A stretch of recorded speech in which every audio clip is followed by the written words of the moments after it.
Imagine standing in a river, fighting against the current. Every muscle strains, every thought screams for control, yet the water's force is unyielding. The more you resist, the more you exhaust yourself, and the further you drift from the shore you long to reach. But the moment you let go, the current carries you, effortlessly, to exactly where you were meant to be. This is the paradox of life the Stoics understood deeply.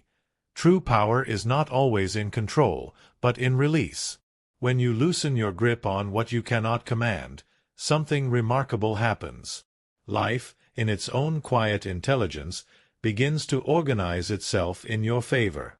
Opportunities emerge that were once hidden by the fog of your own anxiety. People arrive, doors open, and events align, not because you forced them, but because you allowed them. The Stoics didn't chase outcomes the way most people do. They cultivated their inner state, knowing that the outer world eventually bends to the peace and clarity within. To let go does not mean to become careless.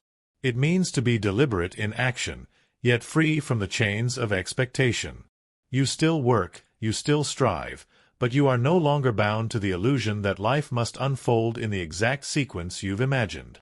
Instead, you understand that your control begins and ends with your own mind, your thoughts, your responses, your integrity. Beyond that, the world is a vast ocean whose tides you cannot command. Marcus Aurelius wrote, "Receive without pride, let go without attachment." In those few words lies the secret to living without fear of loss and without desperation for gain. When you stop clinging, you stop bleeding energy into things beyond your reach. That energy, now freed, fuels your growth, your creativity, your presence.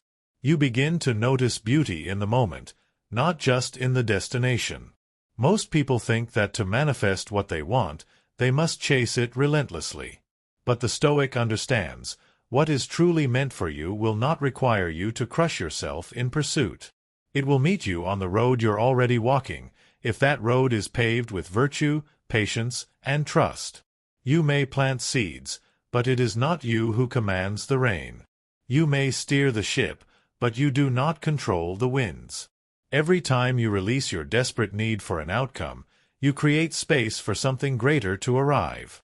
That is why the most profound victories in life often come when we have finally stopped demanding them. There is a calm confidence in letting go, a quiet knowing that what is yours will not pass you by. The Stoics were not dreamers detached from reality. They were realists who understood that peace is the most fertile ground for any desire to take root. Letting go is not weakness, it is the highest form of strength. It means you are no longer enslaved by fear, nor seduced by illusion. You act because it is right, not because you are desperate for a result. And in this state, you are unshakable. You become like the mountain that welcomes the storm without fear, knowing it cannot be moved. Even when the path ahead is uncertain, the Stoic moves forward without clinging, because they have learned that life's greatest treasures often arrive wrapped in the unexpected. The very thing you thought you needed may not be the gift you truly seek. And the gift you are destined to receive may already be making its way to you, quietly, invisibly, waiting for you to loosen your grip and simply allow.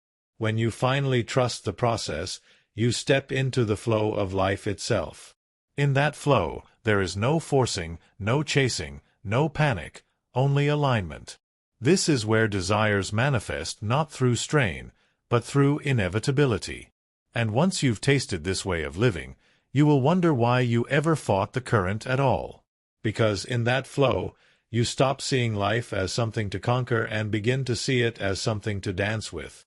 Every setback becomes part of the rhythm, every delay part of the choreography. You realize the universe is not against you. It is shaping you, preparing you, sometimes withholding only to give in a way that is richer, deeper, and more perfect than you could have designed. The Stoics understood that much of our suffering is not caused by reality itself, but by the war we wage against it. We demand that life arrive on our schedule, in our form, and with our guarantees. But reality is a master craftsman, not a servant. It gives what will grow you, not always what will please you. And when you let go of the demand for constant control, You stop standing in your own way. You make space for wisdom to guide your steps instead of fear. Letting go doesn't mean you abandon responsibility. In fact, it makes you more responsible, because you are no longer acting from impulse or panic. You act with clarity. You know that your role is to plant the seed, to water it, to care for it, but the miracle of life sprouting from the soil is not in your hands. That belongs to something greater. And when you operate from this place of trust, you begin to notice how desires that once felt distant begin to move toward you.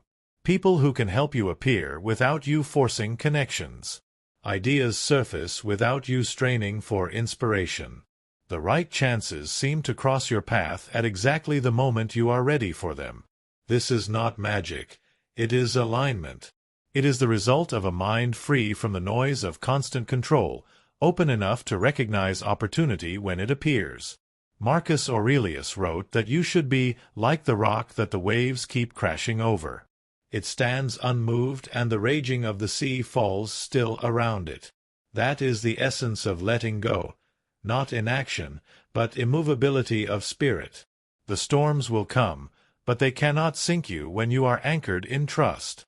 One day you will look back and see that the things you released were not losses, they were the weight you had to drop to rise. You will realize that the timing you once cursed was the timing that saved you. And you will understand why the Stoics placed their faith not in outcomes, but in their own ability to meet whatever came with strength, patience, and grace. This is the paradox that changes everything. When you stop demanding life give you what you want, life starts giving you more than you ever imagined. Because you are no longer closed around one narrow vision, you are open to the vastness of what could be. You have stepped out of the fight with the current, and now you are being carried toward a shore you didn't even know existed. And when you arrive, you won't call it luck. You will call it the natural result of living in harmony with the truth, that letting go is not the end of control, but the beginning of real power. And from that place, there is nothing you cannot receive. You begin to see that this way of living is not just about attracting what you desire, it is about becoming the kind of person who can hold it without fear of losing it. Many people chase after their goals, only to find themselves anxious and defensive once they have them, afraid they might slip away. But when you've learned to let go, you carry no such fear. You know that if something leaves your life, it is making space for what is next. You are not dependent on the possession. You are rooted in the strength that brought it to you in the first place.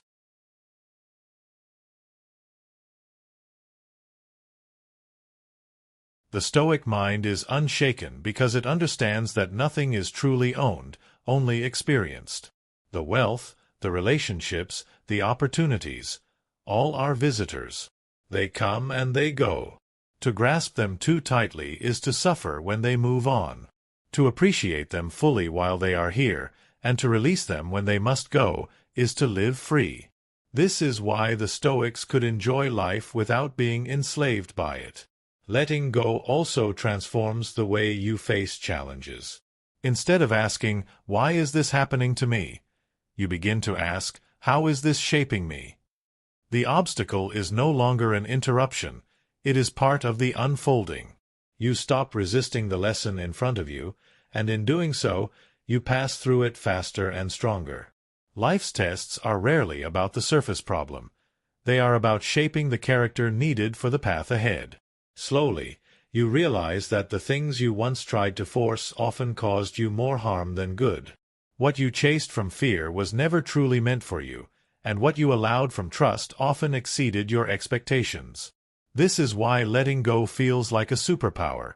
It frees you from chasing shadows and lets you receive substance. The more you live this way, the more you notice a deep, quiet confidence taking root in your life. You are no longer desperate for reassurance, because you know how to stand steady whether the sea is calm or storming. You can welcome the highs without becoming intoxicated by them, and face the lows without being destroyed by them. And in that steadiness, life begins to flow toward you, not because you've given up, but because you've mastered the art of meeting it halfway. You've become a partner to the current, not its enemy. And in this partnership, The desires of your heart and the will of the universe meet in perfect timing. This is when you finally understand that patience is not about waiting, it's about trusting. Trusting that what is meant for you cannot be taken away. Trusting that even the detours and delays have a purpose. Trusting that your role is to keep showing up with integrity, while allowing the rest to unfold in its own time. In this space, anxiety begins to dissolve. You stop waking each day with the restless question, "Will I get what I want?" Instead, you wake with the steady knowing, "What's meant for me is already on its way." This shift changes everything, not just how you feel, but how you move through the world. You act from strength, not fear. You choose with clarity, not desperation. The Stoics lived this truth every day. They walked into uncertainty without demanding guarantees, and because of that, they were free. They understood that control is an illusion, but choice is not. You cannot control the outcome, but you can always control the way you show up. And it is this inner posture that draws the right outcomes closer. When you live with open hands instead of clenched fists, you create room for more. You stop suffocating your dreams with impatience. You stop trying to pry open doors that are not ready to be opened.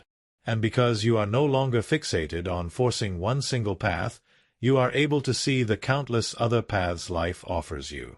In time, you realize that letting go was never about losing, it was about aligning. Aligning your steps with the natural flow of life. Aligning your desires with your highest self, not your fleeting impulses. Aligning your trust with something bigger than your own plans. And in that alignment, you find the quiet truth the Stoics knew.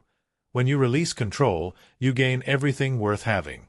And the greatest gift is not even the things you receive, it is the person you become along the way. Someone steady. Someone unshakable. Someone who no longer needs to grip life so tightly, because they have finally learned that what is truly theirs will never require them to fight the current to keep it. You become the kind of person whose presence itself feels like calm water, still, deep, and powerful. People notice it in the way you speak, in the way you listen, in the way you move without haste yet accomplish more than those who rush. This quiet strength is magnetic. It draws people, opportunities, and possibilities to you without force. And here's the subtle irony. By letting go, you stop chasing what you want, yet you find that what you want begins to chase you. This is not luck. This is the natural effect of living in alignment with the way life actually works. You are no longer blocking the flow with resistance, doubt, or desperation. You are open, ready, and steady enough to hold whatever comes your way. The Stoics would remind you that fortune favors the prepared mind. But preparation, in their eyes, was not about endless planning or obsessing over every detail. It was about training the mind to remain composed under any condition, so that when fortune arrived, whether in the form of opportunity or adversity, you could meet it without fear. When you trust the process, even loss transforms into guidance. You stop labeling events as purely good or bad, because you've seen how many times the bad led to the very thing you needed most. You stop wasting energy wishing the past were different and start using that energy to meet the present fully. This is how you rise, by refusing to be dragged backward by things you cannot change. Soon, you notice that you no longer measure your worth by what you have or don't have. Your worth comes from the character you've built, the peace you've cultivated, and the resilience you embody. These cannot be taken from you, no matter what life removes from your hands. And because you know this, you live without the fear of loss, and that is the truest freedom. From this place, desires no longer control you, they serve you. You no longer reach for them out of emptiness, but out of fullness. And in that fullness, you realize you already have everything you need to live well, and everything else is simply a gift life brings when the time is right. And when you live from that fullness, you stop bargaining with life. You no longer say, "I'll be happy when," or "I'll feel complete if," because you've discovered that happiness and completeness are not future destinations, they are states you can choose right now. This doesn't mean you stop dreaming or setting goals. It means your joy is no longer hostage to their arrival. This is where true manifestation begins, not in frantic wishing or restless pursuit, but in becoming the kind of person who is already whole, already grateful, already living as if what they desire is on its way. That energy is unmistakable. It is confident but not arrogant, hopeful but not desperate. And the world responds to it, because it senses no resistance, only readiness. The Stoics knew that fortune comes and goes like the seasons, and those who try to cling to one season forever will suffer. But the one who can welcome each season, planting in spring, working in summer, harvesting in autumn, and resting in winter, will never be at war with time. They are in rhythm with life, and in that rhythm, everything they need eventually arrives. Letting go is not about surrendering your dreams. It's about releasing the tension that strangles them. It's about acting with focus, then stepping back and allowing life to do what only life can do. Some of your desires will arrive quickly. Others will take years. And some will transform into something even better than what you once thought you wanted. When you finally see this, impatience dissolves. You no longer live in a constant state of not yet. Instead, you inhabit a state of already enough. And from that place, you receive more, not because you're chasing it, but because you're living in harmony with it. This is why the Stoics could face both gain and loss with the same steady heart. They understood that nothing defines you except the way you meet the moment. And when you meet each moment with openness instead of control, with trust instead of fear, life gives back in ways you could never have scripted. You start to realize that the life you once thought you had to fight for is already unfolding around you. It's in the conversations that open new doors. It's in the quiet mornings where peace settles over you like a warm blanket. It's in the opportunities that seem to appear out of nowhere, though in truth, they are the natural result of the way you now carry yourself. When you let go, your energy changes. People feel it. They sense the absence of desperation, the calm confidence that says, "I am where I'm meant to be, and what is mine will find me." This draws them to you, not out of pity or obligation, but because they are drawn to the stability you radiate. And this stability becomes your greatest wealth. Money can be lost, possessions can vanish, relationships can change, but the grounded mind, the patient heart, and the steady spirit are yours to keep. This is the treasure the Stoics valued most, for it is untouchable by fortune's rise and fall. In time, you will look back and see how every moment of letting go was really a moment of stepping closer to the life you were meant to live. You'll see that nothing truly meant for you ever slipped away. It was simply making space to arrive in its best form. And so, you keep walking. Not racing. Not forcing. Just moving forward with trust, knowing that each step taken in peace carries more power than 100 taken in fear. And in that way, life doesn't just give you what you desire. It gives you what you never knew to desire, yet somehow always needed.